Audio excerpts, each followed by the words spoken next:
Tila ayaw magpatinag ng China sa mga radio challenge at diplomatic protest ng Pilipinas matapos nitong mag-deploy ng isa pang malaking vessel sa baybayin ng Zambales bilang kapalit ng tinaguriang China Monster Ship.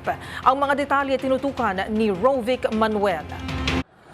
Kasunod ng bahagyang pag-atras ng monster ship ng China mula sa illegal nitong presensya sa bahagi ng Zambales sa West Philippine Sea, ay pinalitan naman ito ng isa pang malaking barko ng China. Sa nakalipas na 2 linggo na walang patid na radio challenge at pagtaboy ng Philippine Coast Guard sa dambuhalang barko ng China, ay bahagya itong umatras sa layong 95 nautical miles mula sa baybayin ng Zambales. Bagamat bahagyang lumayo, pumalit naman ang isa pang vessel na CCG-3304 dakong alas 9 kagabi sa layo namang 65 nautical miles. Ayon sa PCG, may sukat na higit 100 metrong haba at 46 metrong lapad ang pumalit na barko na mas malaki pa rin sa BRP Gabriela Silang ng Pilipinas na matinag na nakabantay.